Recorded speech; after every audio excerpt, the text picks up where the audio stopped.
Hey there, I'm Galina.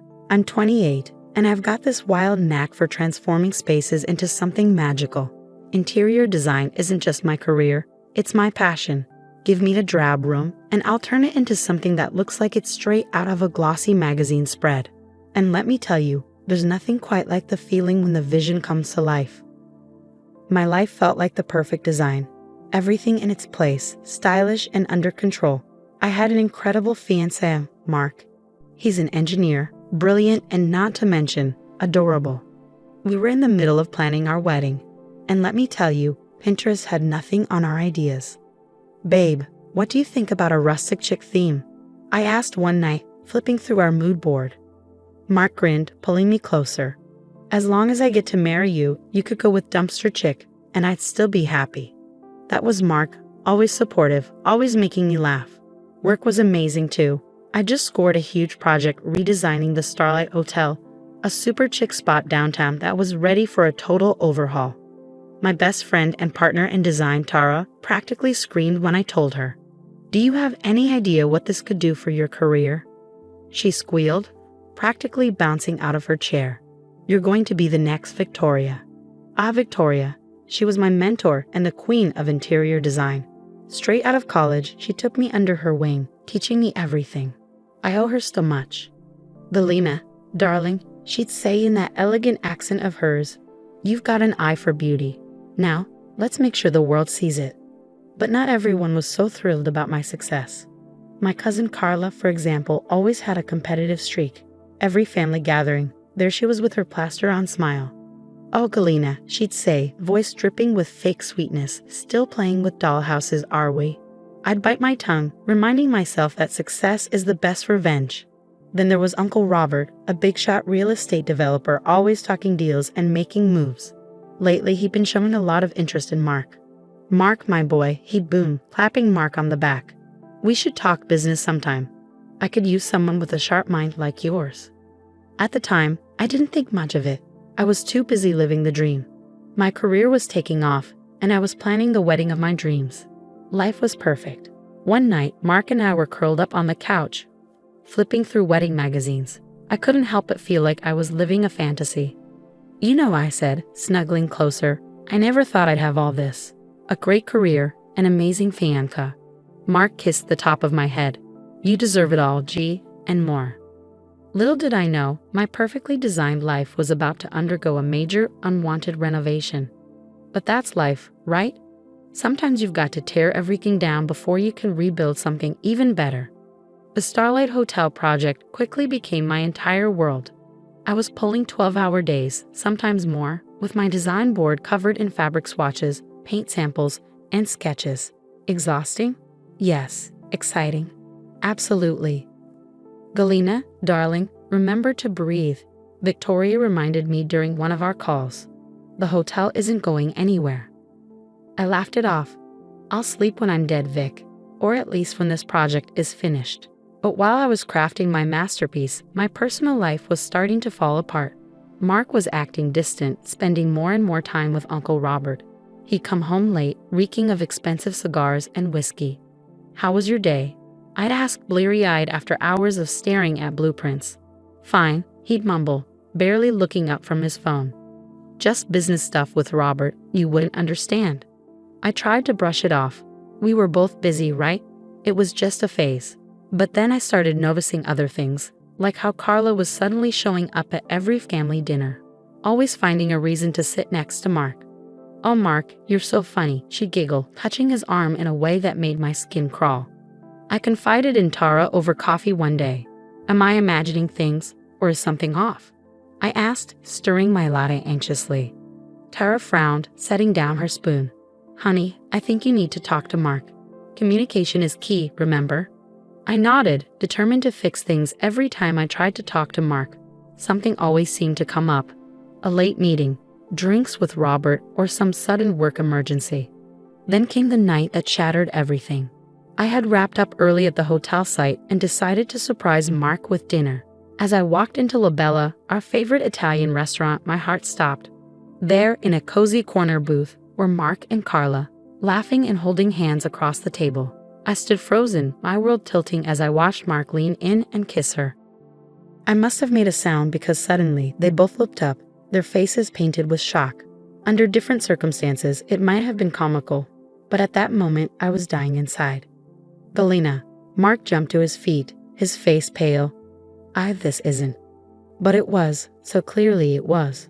I don't even remember leaving the restaurant. The next thing I knew, I was home, with Mark pounding on the door, begging me to let him explain.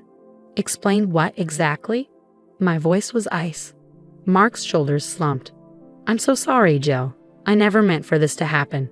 It's just you've been so busy, and Carla, she understands me. You what? I spat, fury coursing through me. You fell in love while I was working my ass off to build a future for us. It's not like that, he protested weakly. Robert's been showing me all these amazing business opportunities, and Carla's been helping. I held up my hand, unable to bear another word. Get out. Galina, please. I said, get out. I screamed, grabbing the nearest object, a vase he'd given me, and hurled it against the wall. It shattered spectacularly, and with it, my life. Mark hesitated for a moment before leaving.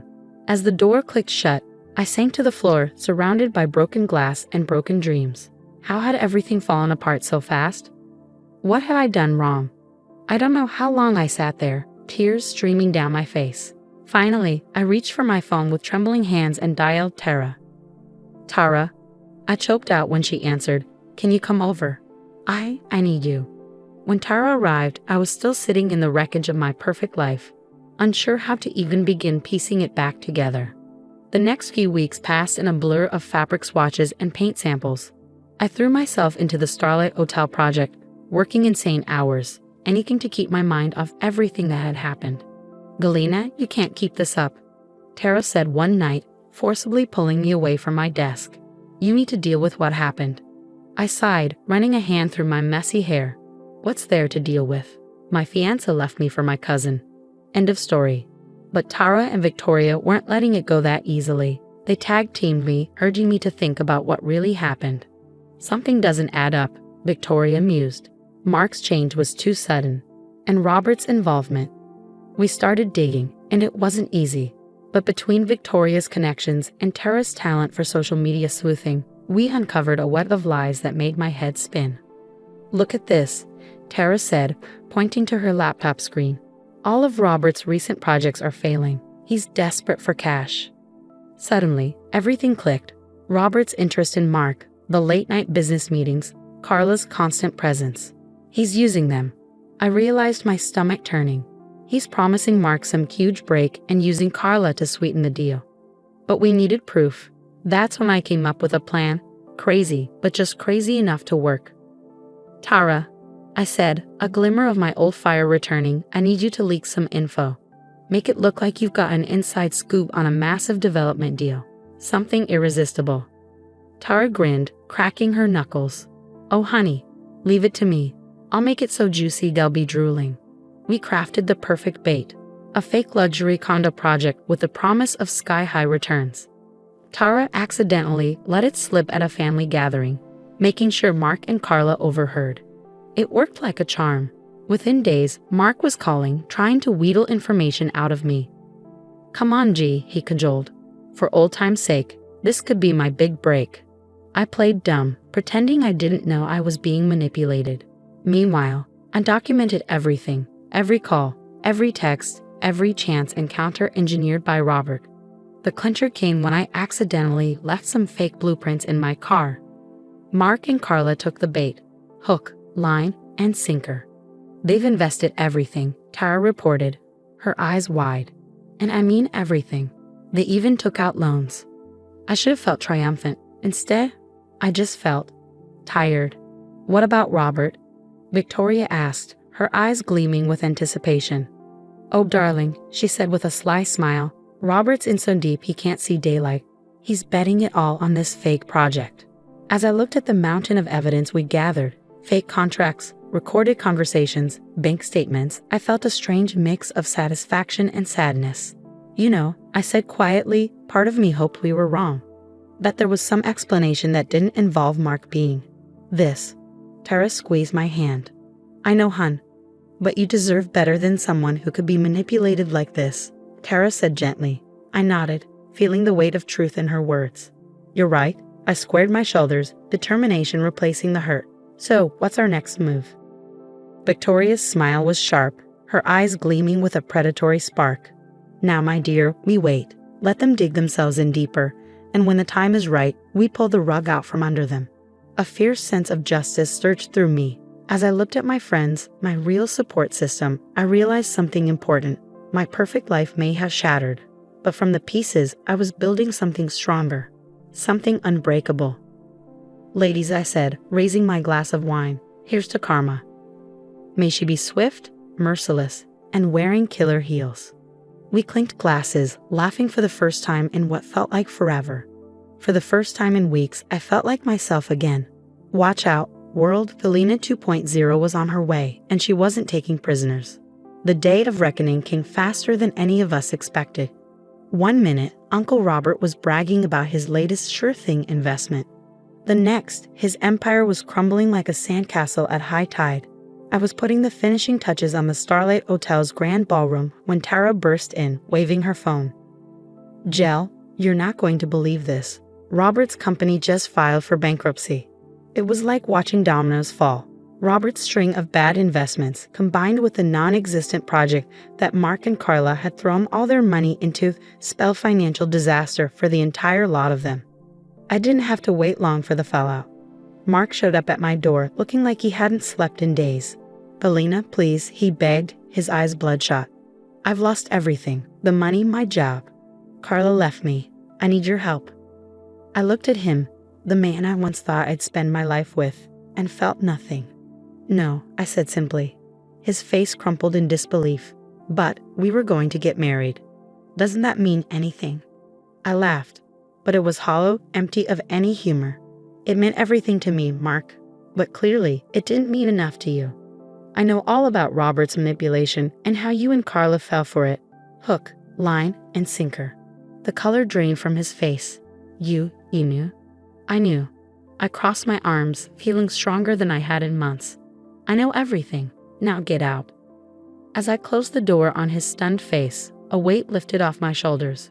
The burden of what might have been was gone, and I felt lighter, freer. The next day, I made an anonymous call to the financial regulators, tipping them off about Robert's fraudulent practices. It was the final nail in his coffin. Meanwhile, the Starlight Hotel project was a smash hit. The grand opening was a who's who of the design world, and I was the star of the show. At the after-party, Victoria hugged me tightly. Darling, you've outdone yourself. This is just the beginning for you. She was right. Riding the wave of success, Tara and I decided to start our own firm. Designs by G&T was born, and we hit the ground running. 1 year later, I stood in our sleek downtown office, looking out over the city. Our firm had a waiting list a mile long, full of high-profile clients eager for our touch. Tara waltzed in, coffee in hand. Guess who I just saw slinging lats at the corner cafe? She asked, grinning. Carla. Oh, how the mighty have fallen, I said, shaking my head, smiling. Let it go, T. We've got bigger fish to fry. And we did. We were already planning our international expansion, with potential offices in London and Tokyo. As for the others, last I heard, Uncle Robert was facing a slew of legal troubles, his business empire dismantled. Mark was struggling to find work, his reputation in tatters. They were all persona non grata at family gatherings now. Sometimes late at night, I think about how different my life could have been if things had worked out the way I once imagined. But then I'd look at everything I'd accomplished, the strength I found in myself, and I knew I wouldn't change a thing. Hey, boss lady, Tara called, snapping me out of my thoughts. The clients for the Dubai project are here, ready to wow them. I grinned, straightening my designer blazer. Born ready, T, let's show them what we've got. As we walked into the conference room, I felt a surge of pride and excitement. The pain of betrayal, that was old news.